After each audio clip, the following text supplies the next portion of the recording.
This is the ATI Podcast.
Hello, everybody, and welcome back to the ATI Podcast. Barrett here on site at Joe's Records in South County at the South County Mall. We got Mr. Ridge Jackson with us. Hello. Yeah. And, of course, the man of the hour, Joe himself from Joe's Records. How you doing, Joe? I'm doing very well. Thanks, guys. Thanks for coming out. It's my distinct privilege to serve you fellas this afternoon. Well, we're very happy to have you on the podcast. This is certainly one that we all talked about in our podcast group in and of itself, that we really wanted to come to Joe's Records and do an episode specifically here because it's the selection and the customer service you guys have here. So, and you guys just stood out to us immediately and impressed us. Well, we appreciate that. You know, we don't always get it right, but if you have good practices and you bring it every day, you're bound to be successful because that's what people want. You know, and we've always tried to kind of turn it a different way with customer service. That Jack Black jerk, elitist record store clerk thing, that cliche exists for a reason. Sure. And that doesn't work here. So music's for everybody. Sure. We don't care what you like as long as you like something. So. Absolutely. It's one of the most important things is buying physical music, having that in your collection, something that you will hold, you can pass on, things like that. Right, and what's going on right now, which is really fun, is with right now there's this huge youth movement again. And it's made up of all these different composite groups, and there's a lot of young metal kids that are buying media. CDs are making a comeback. Yeah. You talk about like the Taylor Swift phenomenon. Right. You know, I a lot of people don't dig that kind of music, but man, that's creating this fringe, casual audience again. But there's young girls buying records, and that's fantastic. That's exactly what we're going for. I've been doing this since '86, so that used to be the norm. Everybody bought records. Right. It was just what everybody did. We've been getting by for decades on, the grizzled old audiophiles like me. Right. And it's just so fun to see young people in here and digging it. It's fantastic. We're excited about it. Yeah, I've heard that from a lot of mom and pop record shops, the fact that Taylor Swift in particular, that they've accredited to like kind of giving a rebirth to, the physical media purchasing in many ways, because it's brought a whole new audience in, and those people, you as a curator of music have the ability to be like, well, if you like Taylor Swift, you might have liked these people that came before her as well. So, it's kind of a cool like circle of life that happens too. Yeah. Oh, I mean, if that's all they want to buy, that's great with me. But yeah, you hope that it bridges into other things too. And Taylor's just an example. I could do this young girl thing for a long time. Olivia Rodrigo's a big deal. Yeah, Melanie Martinez is moving a lot of units. And it's fantastic. It's fun for it's fun for me. I love it because we feel like we're super relevant across a lot of different boards right now, as opposed to where we were kind of just pigeonholed before, you know. Yeah, and I think like if somebody just came in and like tried to judge a book by a cover, they wouldn't be like, oh, this place or this guy wouldn't have Taylor Swift in his place. But I love that theme that you see when you go through the selection and the variety that you guys have. You have a little bit of everything on, whether it's the pop spectrum or even in the metal or hardcore. You guys have quite the variety here, and I think it really needs to be championed. Yeah. Well, I think, you know, there is no doubt about it that this store has definitely got a very, very, very strong metal thing. Yeah. That's an area of expertise for me. Sure. That's my thing for sure. I mean, I'll have other things, but that's my big thing. Classic rock. I always call it long hair music. You know, long hair dudes playing guitar. So we really love those two specific genres. You know, hard rock, metal is something that we specialize in. Sure. But we're pretty good at a lot of other stuff too. So I appreciate you saying that, because I some of my peers, especially back east, you know, it's like they're very pigeonholed, and they do a good business. Sure. But we want to try and cover as many bases as we can. But we do absolutely love heavy metal. So well, whenever you get into like more densely populated places like that, you have the ability, though, I think, to be a little more niche, though, too, rather than not have that variety and get away and maybe do well. Whereas, you know, whenever you're in more rural cities or rural areas, I think you have to have a variety if you're going to survive as a mom and pop shop. But you would be able to speak better on that than I. Well, I can tell you right now, this is the biggest market we've ever been into. And if we want to, you know, get into the history of Joe's Records and in the last 21 years, we've definitely evolved and devolved and done all kinds of different stuff. We opened up our first shop in Evansville, Indiana, and that's where I lived most of my adult life. We at one point we had 8 different locations. Now that was the most we ever had. We were kind of moving one and closing one, so 8's kind of a erroneous number. But at one point we had that many stores open, and you mentioned small markets. That was our whole strategy. We went into small places just because all they had was a Walmart, and you couldn't buy an Eminem CD without a parental advisory. Right. Now it's the bigger markets that totally work, because now everyone's into it again. Right. You know, so I worked for a large corporation called Trans World Entertainment for 15 years before I went out on my own, from '86 to 2002. And I have a major, if you look around here, I have a major chain influence. My store looks like a 1987 record bar, you know, and I ran a coconut store in Evansville, Indiana, and I ended up holding some pretty cool positions with them. I was the National UCD field coordinator. I was a regional relay manager. I sat on a lot of different field committees, product field committees, and I just had that business down. And I think the best thing that could have happened was we fell out of love in like 2002. Yeah. And then when I started doing my own thing, that was at the height of the downloading problem. That's when it all kicked in. So for a long time, we didn't know any different. Sure. And a lot of mom and pops, they refused to accept the fact that they needed to do something different.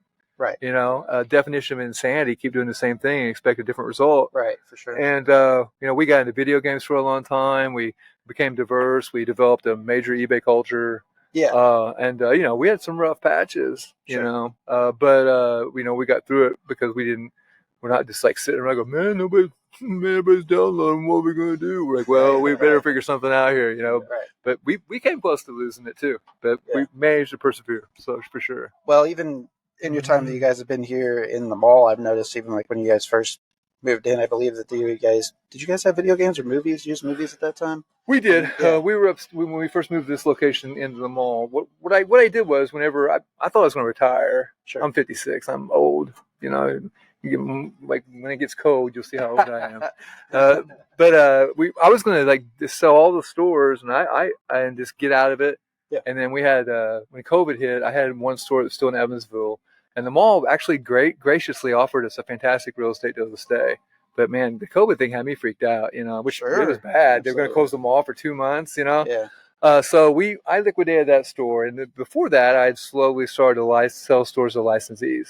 So it's kind of like a mini franchise thing.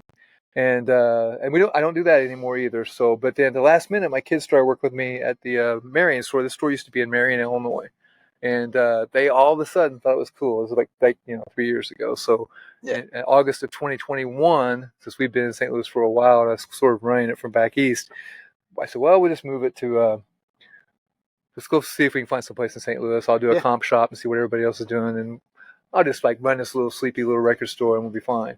And then we moved over here, we're up there. Yeah. And it just exploded. Yeah. So at that point, I thought to myself, we'll get out of the video business. Vinny Stock is in the mall. They have a strong presence. Sure. Slackers is in this mall. They have a strong presence. Right. Why don't I just do what we're really good at and get away from that? And that was pretty free. And I did well with the video line, but I never had that same connection with it like I do music and apparel. Sure. For sure. Well, whenever you're passionate about something, it makes it easier for you to come into work and run that business, though, too. So most of the time. Yeah, right. So that being said, I think Rich had a pretty interesting question he wanted to ask you. Is there any kind of... Oh, yeah. So I was curious.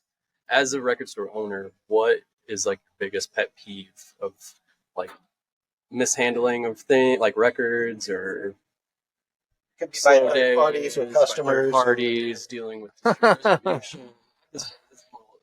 Well, that's a tough one. What I always try and do is, it's so easy to get mad about stuff, and I'm guilty of this too, and you get aggravated at people. But I always try and think back of all the stupid, ignorant, dumb stuff that I've done. Yeah. So I try to cut people a break. But since you asked, and this actually has something more to do with like my personal thing. I worked in retail my entire life, so when my wife and I decided to reproduce, and I wouldn't say that I'm the most staunch disciplinarian of all time. I don't pretend to be that at all. But the one thing I had a major hang up on with my kids, boys, when we're out in public, you behave. You don't touch it. And I'm not kidding around, don't touch it. And I'm not going to tell you 8 times, don't touch it while I look and don't care. So I always say parents that don't keep their children under control is a bummer. And I'm not mad at the kid. He's just a kid. He's 3, Of course he's going to grab all that stuff and destroy it. But the parent is just being oblivious to it. That's pretty aggravating. But it's still but I like kids and I like people. So I know they didn't come in here on purpose to sabotage me. I try to be patient. But when a kid, is damaging a record, that's when I had to say, hey, bro, help me out here, okay? But that's that's a good question. No one's ever asked that before. But yeah, that would be the thing that makes me pretty nuts. Is this people with their feral children in here, tearing stuff up? That's aggravating. Because my kids, they'll be like, no, stop. All right, we're outside. They'd be in big trouble. We have a rule in my house where you're not allowed to touch Dad's records unless we're down listening to them, and you can pick whatever. Just pick one out. You can get it. But any other time, if I'm not around. They know not to go anywhere near, not to touch. I had a friend of mine, his name's Scott Burns, and he worked for Transworld too, and we were best friends for many years. I got him hired, and I remember we were at a hardware store once, and he had a little girl named Peyton. She's the cutest thing ever. And we're in a hardware store, and she's like, we're in like the nuts and bolts section. We owned a production company. We were repairing lights, par 56, par 64 cans. Those are like the ancient. No one ever used those ever again. But she was picking up these like nuts and bolts and taking them out and then putting them in the other one. You know what I mean? Yeah. And I was like, man, Burns, what are you doing, bro? Get her under control. He goes, man, getting even, man. Getting even. I decided to go a different route, but I thought that was pretty funny. I mean, it wasn't my kid, it wasn't my store, so whatever. So a big thing with our podcast, of course, is we've got different wings and divisions. We interview artists, we interview bands, we do small business on-sites. That's why we're here today. So we always just try to pick out interesting and fascinating people. But another arm of that, of course, is what Ridge and his brother are doing on Waxing-On. It's one of our channels. And so what they do is they purchase physical media and they talk about it, what they purchased, why they purchased it, maybe the history of them liking this artist, what their favorite tracks are on the album, if they ever been to a concert of this artist. Concert promotion. Yeah, concert promotion. Shows that we're not available to go to them, but we'll, still promote it in hopes that people will go out and check out that show, buy the merch, support those bands and everything like that. That's real cool. Yeah. So whenever we have the ability to do a record store, it kind of makes for a perfect storm. So we're doing a collaboration here today, of course. Sure. As folks have seen us do in the past. So Today, at some point, we'll be doing our "What's in My Sack" segment, of course, and letting folks know that what we picked here at Joe's today. And I think that again will lean back into the variety that Joe has here in his shop as well. So we're looking forward to doing that here before long. That sounds fantastic. Amoeba has a similar a slot in there, and it's actually iconic, and it is really cool. And I probably watched every episode of that, and it's pretty cool. Yeah, it's a neat idea for sure. So I look forward to seeing what you guys decide to go with, man. And thanks for buying stuff too. Absolutely, that's pretty cool. We always, it always helps absolutely. whenever you're selling stuff for sure.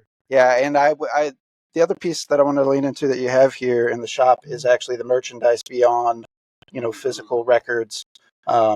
Whether that be tape, cassette, CD, you've got it all here. But you also have a plethora of band shirts and music-related shirts, and even like horror-themed shirts too, which I'm a huge horror buff. And so this is a great spot to come down even if you guys are looking for something obscure, something new, or maybe a different print of something. Or don't go to Hot Topic. Come here because it's got cooler stuff. But yeah, so yeah, I mean it's a crazy selection that they have here, and I mean every time I look around, I find a new shirt that I'm like, hey, I want that shirt. It's just incredible. Yeah, there's at least 15 shirts that I could walk out here with, but I already bought too many records, so I gotta be a good boy. Well, the great thing about apparel is there still are a lot of young people and people in general who aren't interested in physical media.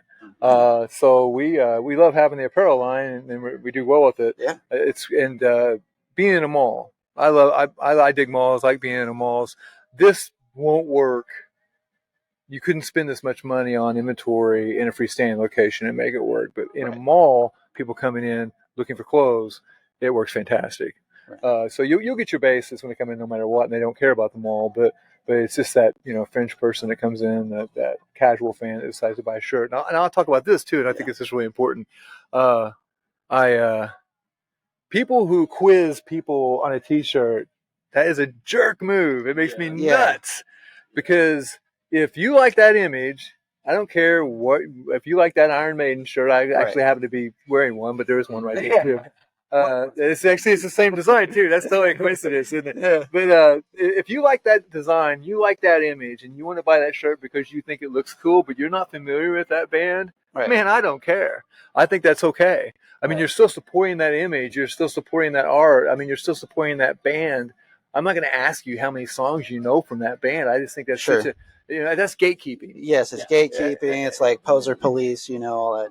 Yeah, and now what happens some of the time, and I don't know what the percentage is. Only God knows that. Sure. But some of the time, that kid finds his way to that band because he bought that shirt. Right. And I think that's okay. I mean, there's no wrong way to buy stuff. Well, and you don't know what other kids might have picked up on the fact that person was wearing that shirt. So it's just free advertising is what a band shirt is. So absolutely, people are just.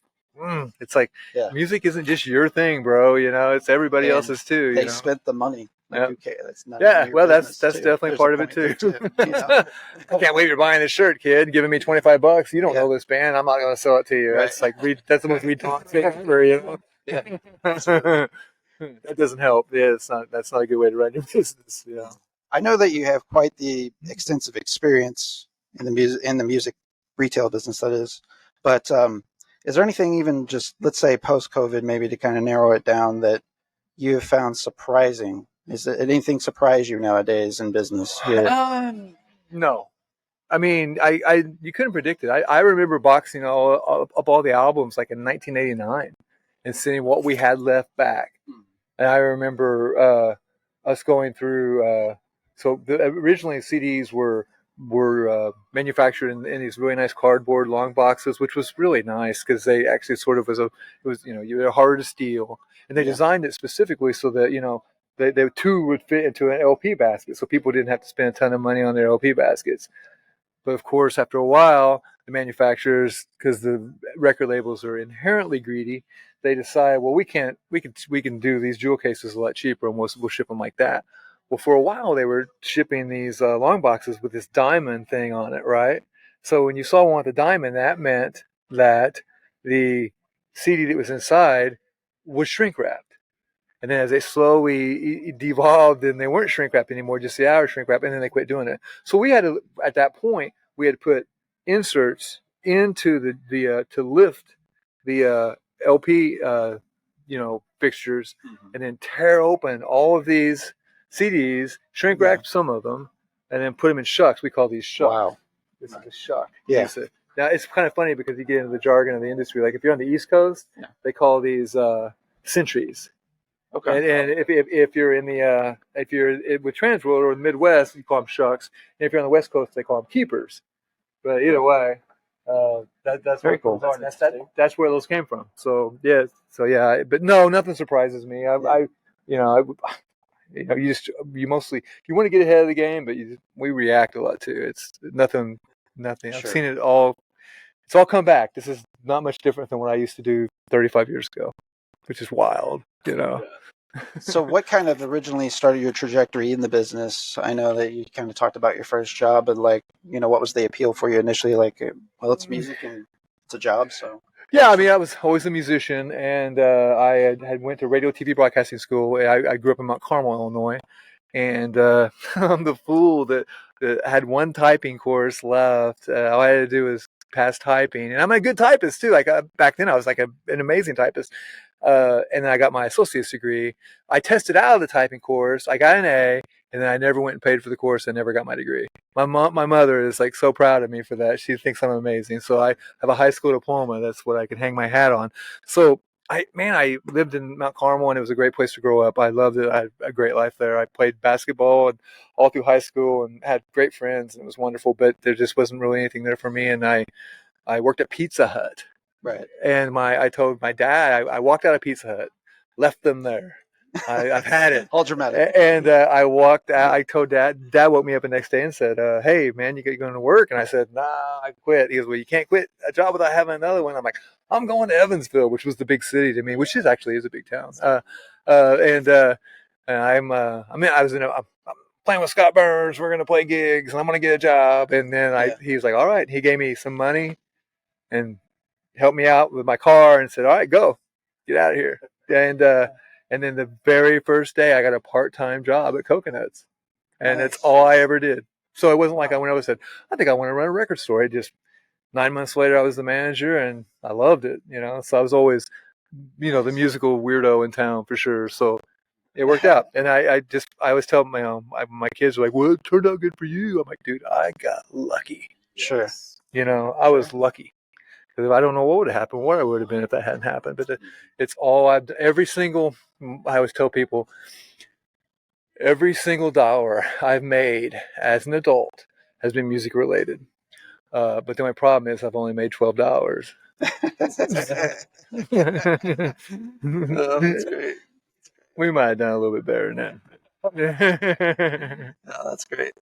So what led you from leaving Coconuts to starting out on your own? Specifically, I was kind of curious. Revenge, which is a terrible idea. Don't ever go into business to get vengeance on your former employers. It doesn't work out. Yeah. And actually, it's silly because I ended up in a location because I wanted to be closer to them. And man, 2007, 2008 hit, and that was when the financial crisis hit. Right. And we struggled for a minute, but we fell out of love, and that's a long story. I won't go into it, but there was Evansville's really divided. It's there's the east side and the west side, and I could open up a shop on the west side on my own. My wife and I, we looked into the small business administration loan process. We had some money, but we didn't really want to spend any of our money. Sure. So we decided I could get a job, and after I took a year off, and then decided I could get a job and we could save up this X amount of money. We'd be approved for the SBA process as long as we had that much money. And, I banked my checks, and that's what we'd do. And I took a management job at Best Buy. Yeah. And then again, I have some friends that work for Best Buy, and they're great people. And that was the worst 6 months of my life. Oh, really? Yeah. It was fun working in such a high volume. It was like a $20 million media department. Wow. But all I did was just rock product out. They thought I was a super genius because I could keep the place alphabetized. But I hated it. I hated the culture. Sure. It just wasn't for me. And it's pretty funny because I thought that I was really upset with my former employer, and then I was thinking, well, they're not that bad, Right. Grass is always greener, right? And again, if you work at Best Buy, I'm not trying to bag on your company. It wasn't for me. at all. And I think it had a lot to do with the personnel there. But I managed their media department, but for 6 months, and then we got the loan just like we thought we would, and we opened up our first shop. Trump, when I walked out that day, trumpets roared. I was telling my wife, I don't think I can get through this, but it worked out. So that's what happened. But I was always left alone in that market, and then that Coconuts was a $2 million store, and then I had other things going on that I did for them. The UCD thing, that Transworld became this UCD juggernaut. We developed that whole program. That was my program out of Evansville, and then they were acquiring everybody. They bought all these small chains. They ended up owning everything at about 2002 when they downloaded thing, but it was the worst timing ever. Yeah. And then they rebranded all their stores to FYE. You've heard of that, right? Which is so anyway. Here for a minute. Yep. And so they purchased a UCD company out of Boulder, Colorado called Second Spin. Okay. And they loved it because they had this elaborate POS system. I'd set up about 15 stores on my system. But my system was based on really good product managers that had a feel for the hustle of it. And I get it. I understand it a little bit better now. Sure. It's hard to give people that freedom, but they loved that system. And then once they bought them in, and they became part of the shareholder, because they're NASDAQ, they paid the shareholder process. They just weren't as in love with me anymore. And man, it made me crazy. And I said and did some things, and it just didn't work out for sure. So that's what happened. And then I just ended up doing it on my own. I was fortunate that it took, they taught me a craft. Sure. And I had 14 unbelievable years there. Loved it. Wasn't all bad. And otherwise you wouldn't have been there that long. No. Yeah, it was a great time. So one thing too, I was kind of curious, how did you land on the mall location here once you made your way to St. Louis? What became ideal about landing in the mall? Well, this particular mall, we looked at St. Clair Mall, but man, I'm not saying I won't do business in Illinois again, but the idea of doing business in Missouri was much sexier, based on like taxation stuff and everything else. Illinois is a tough state to do business in. So we looked at St. Clair over there, which was a little closer than this. We looked at Galleria. We looked at the West County, and then we looked at Mid Rivers, and this was actually closer. And then I developed a pretty good relationship with the guys in charge of the leasing here, David Dawson, and we were able to get a deal going on. And it was pretty simple. It just made sense for us to be here. And South County is a little more rural, a little more country here, and a little slower. Yeah, and I thought it was a good transition. Yeah. And but yeah, it blew up, that whole quiet little, dusty little record store thing. It wasn't like that at all. I think there was definitely something to that phenomenon, because I remember when you first opened up, it seemed like everybody that I knew was talking about Joe's Records in South County, and I was like, I got to get to this place, and I can't say how long you were open for sure whenever I came in, but I know it was like early on, because I remember we talked about it earlier, like the resale of movies and stuff that you had as well. And I was just like immediately, I don't know what I expected, but when I came in, they kept telling me, oh, there's all these band shirts on the wall. So I came in and I was like, okay, they'll probably have a couple cool shirts or whatever. Yeah. And I just come into a sea of shirts and a sea of all these albums that I want. And I was like, I haven't been to a record store like this in a long time. Like, this is incredible. This is like the only type of record store like this that I've been. Because back in the day, we're from a rural area and everything, but the only place we had to go and get CDs was Walmart or something. Most of the time. Spot or something like that. But yeah, this was definitely. Or a Hastings or something like that. Yeah, when I lived in Cape for a while, and we had a Hastings store where I would get some records, but it wasn't ever like they. I bought their fixture set.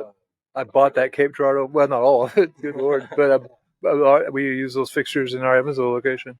I bought all their CD fixtures and their standalone video fixtures, 2 26-foot trucks full.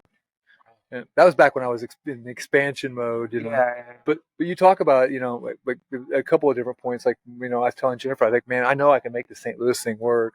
But it wasn't like I felt like I can go in there and wreck every record store in town, because, man, there's good record stores in St. Louis. Sure. I just knew that for what I could put together would have a real niche. I knew that we could be a little bit different from all them, and we weren't going to affect them. But I knew we could fit here. And then the other thing that I thought was really interesting was just being able to do good in a larger market, Yeah. because everyone, like, when we had a lot of criticism in Marion, people, on social media saying, oh, you're real smart, man. There's a ton of competitors there. They're going to kill you, and they say, and they say really ignorant stuff. It's a dying mall. Now, if you're comparing the mall today, this mall today, Sure. to Stranger Things Mall, then Right. of course Yes. there's a contraction of business. Right. But man, this mall's busy. I mean, this mall does a pretty legit business, and a lot of malls do. There's been a lot of casualties along the way, real estate wise, for sure. Definitely. But the ones that are still standing and they're managed well do pretty well. Yeah. So it's like people will say anything. It's like, I always don't talk about something if I don't know anything about it. Sure, absolutely. Quickest way to let anybody know that you're an idiot is open your mouth and remove all doubt, right? I only go with themes I'm sure of. Yeah. I could talk a lot when I feel like it, but people are just like, it's pretty crazy. Social media is like this awesome yet terrible thing. Oh, absolutely. It's like, it's a necessary evil, if you will, and it's something that, it's free marketing for us, so that we have to use it quite a bit. Absolutely. As well as you do as a business, obviously, more modern day. So it does have its advantages back to that point as well. Yeah, it's true. But so I know that one of the first things that beyond just, we talked about earlier, and I walked into your store first impression wise, and I looked around and I saw all the shirts, and the variety of music is just how you were there, and you were very accommodating, personable, hospitable.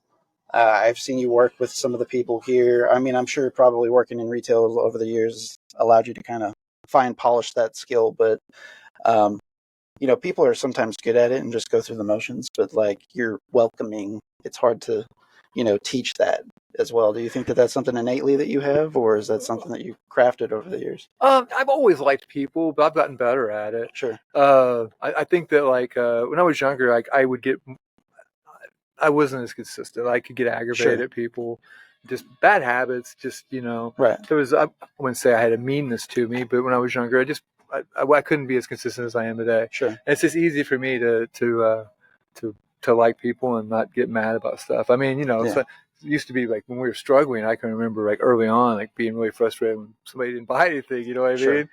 And you do get this a lot, and we joke about it, but it doesn't, I don't really get frustrated about it now, but people will come in the store and be like, oh my God, this is my new favorite store. And they're all dancing a jig, and that's kind of what it's awesome, and That's kind of what we do. and but then they don't buy anything. No, it's okay. I mean, that's why you're nice to them, because sometimes they do come back. I mean, man, the means is everything. Sometimes you got the loot, sometimes you don't. Right. But then there's a few that they come in like the fifth time, and you can't. The compliments are great, but you can't deposit them. Right. Sure. First time I was here, I was like on a work sort of thing, and I came by and I was like, "Whoa, there's a record store here." I was like, "I'll be back in like 10 minutes." Ended up being longer than 10 minutes. I remember as soon as I walked in, just started flipping, scream bloody gore. Slowly we rot. What else? I got like a couple more albums too, and I was just like, "This is amazing!" Like this, I love metal. Mm-hmm. This is the perfect. I've been to a lot of different stores in St. Louis. They're all great, but you have a very, very good metal selection. I love it. It's amazing. Again, it's just something I know a lot about because I'm really into it, and that helps. But if it didn't sell and there wasn't a market for it, we wouldn't be over it like we are. Yeah. So it's a great combination. St. Louis is a rocking town, man. I mean, the great metal market here. So it's fun. I've always championed the genre. My dad always said that you're gonna outgrow that shit and you're gonna be deaf. Sure. But I always say he's half right. I can't hear anything, but I never outgrew it. If anything, I've just gotten more into it as I've gotten older. Sure. Well, speaking of being more into it, let's talk about some of your own personal fandom. Let's say Joe is going to fantasy book a festival, and you had to pick 4 acts specifically. What's kind of a dream festival for Joe? Oh, okay. Anytime, any era, in the prime. Nevermore Reunion with Joseph from Witherfall lead singing, because Jeff Loomis is my dude. I worship him. He's my favorite guitar player of all time. King Diamond Legacy Show with Mickey D on drums. That would be pretty killer. How many more do I have to do? 2 more. Can I bring back dead people? Oh, yeah. Let's do it. Okay, Let's do great. it. All Let's right. do it. Ozzy, Diary of a Madman lineup. Yeah, absolutely. Queensryche original members. Okay. Chris DeGarmo has Okay. to be there. How's that? That's pretty incredible. Yeah, I think you'd sell it out. Yeah. What do you think, Rich? I think it's pretty good. Yeah, very strong. Very strong. Pretty traditional. Yeah. Oh, yeah. But, Yeah, there's nothing wrong with that. Yeah. So, like, what are some of like your favorite concerts that you've been to personally? That just beyond like they're your favorite band and they play your favorite music, but maybe there's sentiment tied to it. Like, took your wife, took your son, whatever the case is. Well, me and the kids and my wife went to the Megadeth Lamb of God show like 2 or 3 years ago in Hollywood, and that was really fun. It was pretty funny because the boys had really just gotten into Megadeth, and then they were watching like Sweating Bullets videos and stuff, and then Dave gets up there and he's like 1,000 years old. Yeah. I think it was different for them, but we had a really Sure. fun time. Lamb of God's, I think, I'm at this band I love. I think they're one of the most. I know they're massive, but I think they're insanely underrated. Like they're one of the greatest metal bands of all time, and they came out and walk with me through hell. They had. And I'm a Kiss fan, I worship Kiss. So they had the most insane pyro thing for that song I've ever seen in my life. Yeah. It was really cool seeing the boys just be awestruck, Enthralled with that. by it.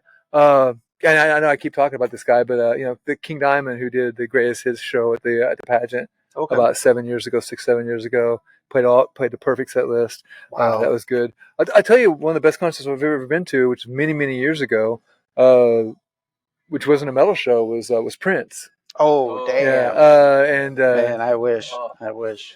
See, it was it was amazing. What he did was, he really put together a show, and they came out and did a 4 count and played for 2 hours. So he would do like extended jams of some things, and then like just do a verse and a chorus of other songs. And it was like just one long, amazing Prince medley. Some of it was verbatim, just like the record, and some of it was totally different, but sort of in the vein of the song. Good And God. it was amazing. It was in Evansville, Indiana, Man. Roberts Stadium, 12,000 people. Wow. Really cool. Best Super Bowl halftime performance ever, in my opinion. I agree. I agree. It was incredible. In the rain. Oh my God. It's crazy. He's such an underrated guitar player. Oh yeah. Sick. And he runs his rig so wide open. Yeah. You can just hear, like, if he stopped playing and just didn't turn his guitar down, the world would explode. Yeah. That thing is so overdriven. Yeah. So he just he played great solos, and he improvised a lot, but it was fantastic. Well, the mark of any good guitar player, in my opinion, is their confidence, and that's something that like he conveyed through his playing with his confidence. I know. I'll tell you this too, man. Everyone's almost talking about shows that they went to, but back in the late 80s and all through the 90s, when you worked for Transworld and you had a position like I have at Transworld, you can get all kinds of stuff comped. Yeah. And it was insane. Wow. And no one abused it more than I did. Oh yeah. Right. I bet. So it was. We went to so many fun shows. But I'll say the one show that I think has the most metal cred that I can say I went to. A couple of them. I saw Judas Priest on the Scream for Vengeance tour, which is insane. Nice. And then I saw Slayer at the Aragon on the Rain and Blood tour with Overkill and Etrope. Now that was before when I was in college.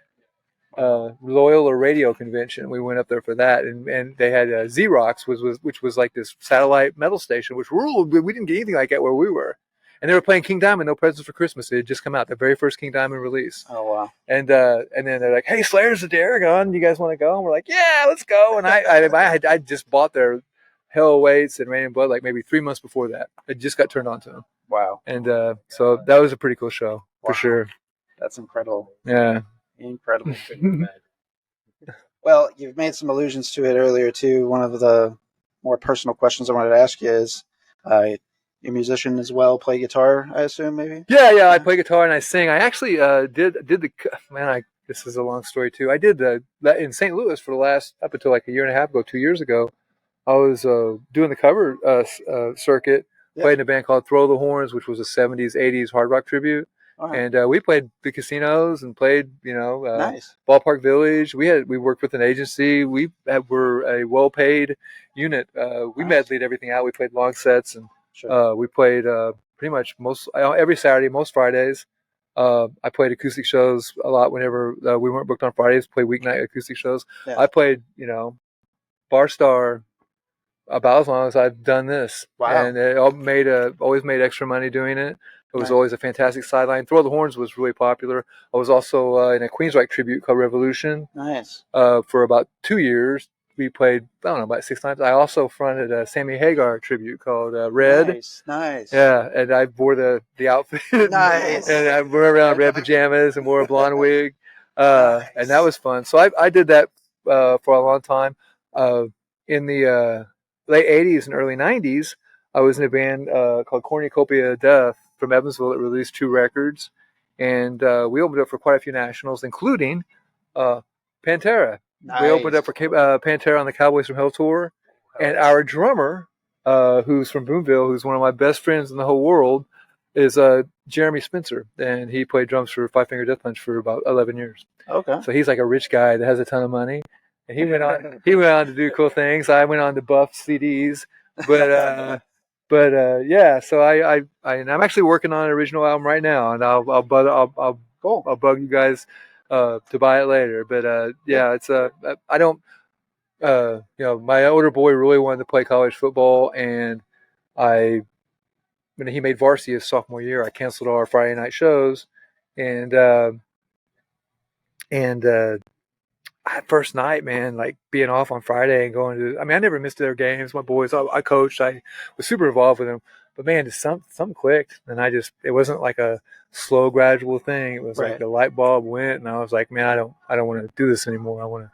I'm tired of it. So, and man, the guys in the band were super cool about it. I was super involved in the business of the band. There were people who, depend on that money. Sure. But I just lost interest in doing the cover thing. And so that's where we're at. So for 2 years I didn't do it, and we worked really hard on Dylan's press kit trying to get him to play college football, and we got our first big offer this weekend. So it worked out good for us. So that's what we wanted to accomplish. So I played a ton of gigs, man. It's pretty nuts. So. I hear you. Yeah, I did the cover show circuit for a little while, and I kind of had the same happening. All my kids were like really small, and I was making good extra money, but my heart wasn't in it, and I was missing stuff with my kids, and I was just like, yeah, they're just too young, and it's the whole reason I have the job that I have is because everything's centered around my family, so I can have time with them, and that stuff, So it's kind of my safe space. I'm glad to hear that you're making those type of decisions. Well, it was the right decision for me. I love playing with those guys. I made a lot of great friends. We were, especially Throw the Horns. That was a really good working band that played a lot and had a lot going for it. But it was just the right move for me at that time. A lot of my friends are still doing that, and I think it's awesome. Yeah. It's not like I'm all like, "Ooh, golly, you're still playing in a cover band." I might come back to it. I don't know. No, those switches, they fit for people, and I've had a similar experience, so I can definitely speak on it. Well, Joe, it's been a big pleasure getting to know you a little bit more personally, and I think our audience are really going to look forward to coming into Joe's Records if they haven't ever been here before. I know we occasionally talk about it anyways, and anytime they pick up something from you on their show, they name drop you guys as well. Quite a few times. Good, I appreciate that. Now we do, just so you know, we have an interesting sale that we're running every Tuesday. Yeah, let's talk about it. There's a phenomenon known in the mall business as Tombstone Tuesday. It's the worst day of the week. It always has been. Yeah. It's a thing that's been going on forever. So we struggle on Tuesdays. So I thought, what better way to try and overcome this? And I've been scheduling myself by myself on Tuesdays so I can take the brunt of this total disappointment, my own. And then we're also we're offering a discount. You have to come in and you have to mention our Facebook ad that day. So you don't get it unless you mention the Facebook. Or if you mention this pod, that's great. That'll work too. And then you have to insult me. You have to insult me. It has to be strong.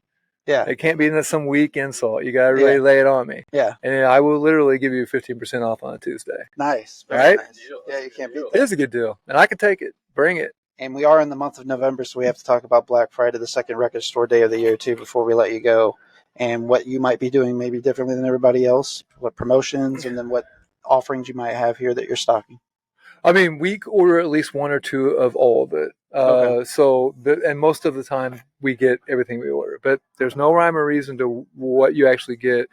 Uh, I I don't know who the powers that be make those decisions. Right. But I love Record Store Day, and there's been years that I don't think we would have made it without it. But there's flaws in the design for sure. It's hard. It's difficult for me to tell people, no, I know this thing's coming out, and I can't hold it for you. Right. Ridge, even though you're a great customer and you spend hundreds of dollars in here, I can't help you. It's hard for me. But Record Store Day is a big deal because it helped formulate all this comeback, you know. Right, for sure. But we're participating. We'll offer a store-wide sale on all non-RSD stuff, and it'll be a big deal. There's no Taylor release this time, which is a drag, because we actually really cater to that audience. There's been some stores that had some problems with the way they handled some of the Taylor stuff, and I mean, we last year for Record Store Day April, we made out these little tokens, Taylor Swift tokens. And when we gave her her fans so we went out in the line and I said, did you want the Taylor? Okay, we got 50 of them. Here's a token. We only printed 50 tokens. Here, you got one. You can shop the store wherever you want, but it's up front. We're not putting them on the floor. You stood in line. That's awesome. So you get it. And then it's pretty cool too, because the Taylor Swift logo, the token we gave, it looked like a Cradle of Filth logo. It's all black metal looking and stuff. But they love that too, you know, because pop kids love crazy death metal shirts and stuff too. So they all kept them. They're like, I'm gonna keep this. It was like these back. It had a back to like a sticker, you know. That's fantastic. Yeah. I didn't make it up in college. I came through this son in Boris, but I remember I walked in and just seen people. Oh yeah. And you came and you were just over to me and was just like, what can I help you with? What are you looking for? And I just told you. And you're just like, No, that was easy one. So it always helps when I have it. Yeah, it's always cool. I mean, and the other thing too, man, is what we always try and do big time with people is when you come in and you're looking for something. Now you get people that come in and they want to stump you on purpose. They think it's cool, and that can be aggravating. But most of the time, people are just looking for what they're looking for. And I always make people feel you can go in and ask about some obscure thing. Right. I mean, I never heard of Boris till 2 years ago. Every single record that you ever loved is something you never heard of at one point. Yeah. So when people come in, they ask me, do you have blah, blah, blah? I'll say, you know what? I've never heard of that, but I learn something new every day. Let me look it up for you. And when you start making them feel cool, and then you're like, man, I tell you what, next guy comes in here, I'll be like, Ridge, man, I didn't have this for you, but I can get it for you. But the next dude that comes in here and asks me about it, I'll be like, oh yeah, it's blah blah blah blah blah. And I'll know everything there's to know about it. Right. And that makes people feel good. Definitely. Don't make them feel dumb because they asked you for something you didn't have. Right. Go the other way. Oh, it's like Jack Black again. You know. Right. You can't do that. It's just meanness. There's no sense in it. Sure. Yeah. We were lucky enough to see Boris last year whenever they played with nothing. Oh, very cool. So, yeah, it was that was a bucket list band for us for sure. Boris. The whole guitar rig just had your whole head shaking. Well, I mean, and also bass player who dual roles. Right. A little double, like a bass and a guitar together. Yeah. Right. That was an amazing show. Yeah. That's definitely one of the loudest shows I'd ever been to. It was at Del Mar Hall, which I enjoy. Yeah. Newer venue here in I town. feel like Kiss was the loudest for me. Man, they don't screw around. And Melvin's. Yeah. Melvin's was at the Yeah, I would fire imagine pit. Melvin's That are was pretty loud. crazy. Kiss is always insane Orc loud. was huge, loud too. As hell. Did you go to the show? The I one? didn't go to this one recent one, but I went to one before. Yeah. Oh, the one at Hollywood. We were there too, man. My family went to that one. We all painted our faces. It was really fun. Nice. Yeah, it was a good time. The kids really enjoyed it. I've seen Kiss like 17 times. But I couldn't go to this last one. I was too busy getting the store ready for Metallica and everything else. Yeah. But they're the reason why I am who I am. Kiss that was what got the whole thing started. They're still a huge deal. Loudest concert I ever saw was Ministry. I've always heard that. On the Lollapalooza tour. I mean, so they had they were like the fourth band, so their third band. So it wasn't like they had complete control of front of house or anything, But they were just. I mean, it was like that whole thing. It's too loud. You're too old. I was too old, man, and I was only like 29. Lollapalooza too. I mean, that was a great lineup. It was Pearl Jam and Soundgarden, and Temple of the Dog played 2 songs in Cincinnati. Wow. That was really cool. And then Ministry, Red Hot Chili Peppers, Ice Cube was there with the Lynch Mob, the Lynch Mob's actually a great record. For some reason, it doesn't get any love. What else was it? Lush. I can't remember who the other, but yeah, that was a good time for sure. It is, and it's like it's nuts. We still make mistakes. Like we didn't get the Rolling Stones. It's not really my mistake, but I'm ultimately I'm accountable. But we missed date on the new Stones record, and we're direct with Universal, so it's like, oh my god, what happened? I mean, it turned out to be a snafu of other sorts, but I mean, ultimately, I'm the one that has to take the brunt of the blame, Yeah. Well, we really appreciate your time today, Joe. Oh, thank you. I loved your hospitality, and if you guys are on the live feed with us, of course, we're gonna take a brief pause here. And we're gonna get set up for the "What's in My Sack" segment. Reg and I will, and we'll detail what we purchased here today, and great selection that we found here at Joe's Records. Right. Yep. And feature that selection. And so, Joe, let's just talk your hours on the way out and where people can follow you. Well, I want to thank you guys for coming out. And for all you people who are watching, we were supposed to do this in the morning, and then we went up to Joliet for a football recruiting thing for my oldest son, and they changed the overnight from Friday to Saturday, and it all and we didn't even know we were doing any of it till Wednesday. And at the last minute, I couldn't do the morning, and these guys were like gracious. They said it worked out better for them, and I hope that's the case. But either way, I appreciate that. I always saw this as a cool opportunity, and I appreciate you guys working with me on it. And I appreciate you guys coming out. It's fun to have. It's always fun to do these things, but it's always really fun when you're with kindred spirits. And I really do appreciate you guys big time. That means a lot for us to hear that as well, for sure. So I know you're pretty active on Facebook, and you have an Instagram too, right? We do it simultanes or whatever you want to call it. I'm old. Instagram is like I can't quite figure this thing out, But Mo takes care of the Instagram stuff, and then the Twitter stuff too. When we put stuff on Facebook, it automatically goes up on Twitter. But I'm old. That's a Facebook thing, so I'm usually on. That's my platform for the most part. Sure. Yeah. So what is the handle at Facebook for folks to find you for Joe's Records STL? All right. Well, very good. Well, guys, follow Joe's Records STL. Joe's open 7 days a week here in the mall as well. 10 to 6. Now, the mall doesn't open until 11, but we're rebels. We don't care. And the soap shop next door opens at 10, and that's the busiest, anchor in the mall. Right. They're actually great ladies over there. I love being neighbors with them. At Bath & Body Works, of course. Yeah, but great smells. So they open up at 10, and so we open up at 10. So it's 10 to 8, Monday through Saturday. And then 11:30 to 6 on Sunday, and then those hours sort of they'll fluctuate during the Christmas time. But we're looking forward to the holidays as well. Yeah. So absolutely. Well, guys, come into Joe's Records. They got something for everybody without question, and they might have a little too much of something for somebody, as you're about to find out from us. Thanks again, Joe. I appreciate you guys. All right, we are back for What's in My Sack here on ATI Podcast with Waxing-On. Barrett and Ridge on site, and we spent some money with wives. Surprise! Yeah. I mean, I think my wife's kind of already knows it's going to happen. So we had an understanding in advance. So, but again, you guys are going to really notice the variety. So how this is going to go? Actually, I'm just going to kind of go first. I guess it doesn't really matter now. So we'll just pick a few back and forth. We'll talk about what we got and why we got it. So I'll get us started here, and the first thing that I got, Vanna White it. White me up. Oh, look at that. Oh, yeah. So the replacements. Now, this is a record store piece. Record store day. Special. Exclusive, that is. That I flirted with in the past, and I didn't pull the trigger on, and I regretted not doing so. And Joe just so happened to have it here. So this replacements record.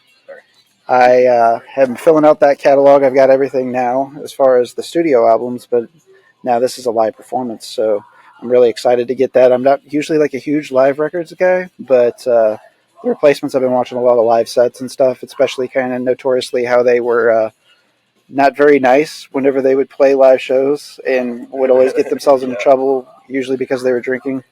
I can relate. And and they would just get up there and do cover sets of most random music sometimes and just piss everybody off, even their fans at shows. And I think it's kind of awesome. I did a little CD purchase. We'll go with this one first. Barrett helped me out and found this. But we have D'Angelo's Brown Sugar, which for people who are close to us know, it's my nickname, Brown Sugar. And I gave him that nickname. It's a great record. So, I mean, good price. Had to pick that up. Yep. We used to thump that music video over and over in the Yeah. Nature's Cup apartment. Oh yeah, Brown Sugar, Smooth, When We Get By, Higher. It's gonna be a fun one. Oh yeah, for sure. Have to get the Alice in Chains catalog up. This is an all-time favorite band for me. This is also another band that Ridge and I bonded over earlier in our friendship a lot, and just jammed some Alice in Chains all the time. So, and that was one of my dad's favorite bands. So he's a big reason in my musical taste and my exposure to music. So I was a huge grunge kid, and Alice in Chains, I felt like transcended that movement. I never really considered them grunge. They're more metal to me, but we're splitting frog hairs, I guess. But yeah, and this is the recently remastered original audio as well. So I am like beyond jazzed to hear what this sounds like. I'm sure it's going to be an entirely new experience for me. So I'm trying to fill up my collection, but I had to pick up Spiritual Healing by Death. It's one that I don't have, so very happy to find that here. Also get some going up there. Oh yeah, so this is, I mean, 90s kid right here. So I had to have the Oasis. What's the Story, Morning Glory? It's been hard to find this around lately, especially retail stores, because people are buying them up. And this is a must-have. I wasn't going to buy any other Oasis album without buying this one first. Now I can start working on the rest of the catalog. So I was very happy to pick this up and find this here. I was pleasantly surprised when I found that on the shelf. Around Halloween time, I started listening to more King Diamond albums. I didn't start with Melissa, but I started with Fatal Portrait. Listened to this a lot over Halloween. Kids really enjoyed it, so might as well start my King Diamond collection. Violator by Depeche Mode. This is a must-have album. Depeche Mode to me is Mount Rushmore of 80s bands, along with The Cure's on that for me. But Depeche Mode, I have been in several kicks of them in my life, but specifically fourth grade year was the big year for me that I got on my Depeche Mode kick, and my original one, and more present day because they were in Last of Us, and I was absolutely jazzed whenever they had, I think it was Policy of Truth. Yeah, and that was incredible in that scenery in that episode. So the new album's really good too. It's quite sad because I listened to it when it originally came out one time through. I mean, they're a band that still puts out good albums. So, I mean, I remember they put out an album around 2011. I can't remember the name of it. I love that record. I felt like it was underappreciated that year. Yeah. I found out about this band called Lucifer's Friend. Wasn't familiar with them. It was somebody on the VC channel, and he was going on and on about this album Banquet, and thought I listened to it after watching that video, and I don't even listen to anything like this because it's like progressive, free, or jazz fusion or whatever. But I happened to really enjoy it a lot. Like it was kind of like getting a little trippy to me. So I think it was Spanish Galleon, the spoken of Aberon that I had listened to first. But I said, yeah, if it moved me that much, if I find it anywhere, I'm picking it up. And I happened to find it here today at Joe's Records. You never know what you're going to find. It's good stuff. I think I might have got a little giggle out of Ridge on this one. But I did tell my wife in advance, if they have Rihanna's Anti here, I'm getting it because it was my favorite album in 2017 when it came out. And this is an incredible album. Got some really badass Tame, nice. Tame Impala cover in there on this track album as well. The weakest song on here is probably the most popular song, and that's Work with the Drake feature. I do not like that song. It's on the record. It's the only song that I consider to be a bad song because I feel like it's mailed in. I really love Rihanna outside of she's one of the most beautiful women in the world. As number one celebrity crush has been for me for decades, but she's a very talented singer. She's a very talented stage performer. And I think she's just like really underrated, her actual talent that she has. So I've loved her since she's come out. Got discovered by Jay-Z back in Barbados. So as you know, you'll see on our Instagram that I post a lot of Cure records. I'm a very big Cure fan. I somehow didn't have Kiss Me, Kiss Me, Kiss Me in my collection, so thought I might as well. They had it here. Good price on it. Had to pick it up. It's not one of my top Cure albums. I mean, it's got like this. I like the Snake Pit, Shiver and Shake. If Only Tonight We Can Sleep is a very, very good song, Banger. and Deftones do a great cover of it. But I mean, Yes, it's got Just Like Heaven on it, Hot, Hot, Hot, One More Time. Really good, solid Cure album, but I just, for some reason, hadn't picked it up yet. Yeah, pretty excited about this one, Swerve Driver. So I've always been into shoegaze, but I got even more into shoegaze. Like, I wanted to be like, okay, who are the pioneers of shoegaze? So I kind of went on like a shoegaze rabbit hole, and a lot of Swerve Driver records were being recommended to me. Like, they come out like the late '80s, early '90s, and then I also follow Rick Beato, amazing music producer, and he did an episode about Swerve Driver, and I was like, this is so weird. Like, within months of me like doing more and more research on them. And I was like, this is incredible. So this is actually a more recent. I think this album came out in 2016, if I remember correctly. But this has got a 2019 copyright, 2019. actually. So when this album came out, I didn't realize that they were still like putting out new music because I was new to them. And I listened to it, and I was like super impressed with having like no experience with them really, other than their early work, knowing that they were still putting out new music and it was still irrelevant, dare I say, ahead of its time. So yeah, I was pumped about this one. All right, and this is my last and final pickup that I got here. One of the probably, I don't know, they're a newer sort of death metal band in that new wave of death metal that's coming out. But I love the way that they do everything on their songs. Like the way that the vocalist has all these different ranges, like kind of similar to like Travis from like Cattle Decapitation. Not similar. Just it reminds me just how he can go from his high screams to his growls to gurgles, all that stuff. I mean, he's not doing like the goblin vocals and stuff like that, but Vomit Forth, Seething Malevolence.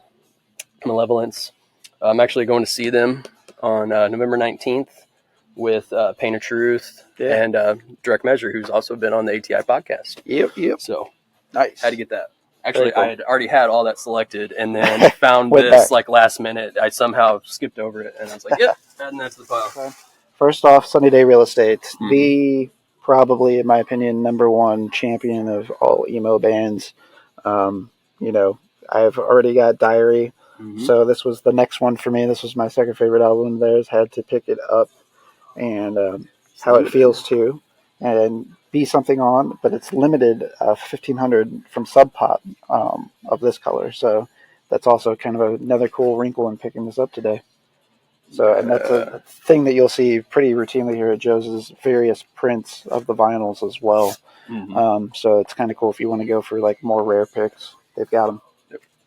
My last one, I was so happy that he had this, and he told me that he accidentally ordered too much, which is probably why I got it. But that is the 20th anniversary of Coheed's The Second Stage Turbine Blade, which is my favorite Coheed album. Again, another huge record in me and Ridge's friendship early on. We were like kind of playing music similar to this for a little while, and so it was like a huge inspiration to my personal drumming specifically. So, and I mean, Claudio's arguably one of the best musicians period that there is, so we have an appreciation for everything that he does. So but you know, it's the early stuff that does it for me with these guys, and this is the granddaddy of them all. Right, so as you guys can see, we definitely got a huge variety today here, and we expected as much, having been customers here for some time now since they opened. But I was still had some surprises like the Coheed that was available here. Yeah, and a lot of good. The record store day stuff that I got too, you know, so you can't beat that. And that wasn't the only record store day stuff I saw. He still had some like ODB record store day stuff, which I'd like to have gotten also. But yeah, there's a lot. Daddy's balling on a budget today. A lot of things I wanted, but I just had to kind of slim everything down a little bit because everything's very expensive right now. So yeah, absolutely. But that's another thing we got to talk about real quickly to pay Joe his last service that we didn't lean into too specifically is the fact that he does trade-ins here. So if you've got good quality, good in shape media, especially something modern or niche that would sell, you know, like 80s hair metal, for example, I had a little bit of that I brought in, some movie soundtracks, things like that. You know, if you guys are balling on a budget too, you know, you can use some of that store credit to work toward the overall purchase, which I know that I took advantage of today. Ridge, you've done that in the past too. Yeah. So they work very fairly with you on that as well. So very much. very awesome experience here. We can't encourage people enough to come check it out. And stay tuned to everything we've got going on at Waxing RJ At on Waxing Instagram. RJ, yeah. And Just had a video drop. What was it? This week, yeah. Yep, here just within the week, and I know you guys are getting a lot of attention, love, and shares on that. I know some love from Iodine Recordings, which shouts out to you guys. Working on us on several different things. We probably got another Iodine artist coming to everybody here, so once we get that confirmed, we'll let everybody know. But you guys got some love from Stretch Armstrong. You guys got some love from Ingrown. Sarson Circle, yep, as well. Which is really amazing, cool. amazing band. Everybody needs to listen to Sarson. At least check out Sarson Circle. I knew nothing about them until you told me about them, and then obviously I edited the episode, so I got to hear it more and more and put music on there, and I'm like, these guys are fucking awesome. Well, it was because Spectrum Record Lounge was doing the Sarson Circle show, so it was like, oh, you got a synthesizer live drum band, like I want to check this out, like kind of similar, like remember like Zombie and stuff, so had to check them out. Me and Jake planned on going to the show, but something. He probably maybe had a wedding or something. He's been in 100 of them. Yeah. But I couldn't make it, so I ended up listening to the whole thing on Bandcamp and then just ordered the tape. Like, nice. It's very, very good. Do they still got tapes? Yes, they still have tapes available, and at least 1 or 2 shirts. Nice. I believe, because in the episode I said they had a bunch of shirts. They only have like 2 designs right now. Oh, wow. So. Okay.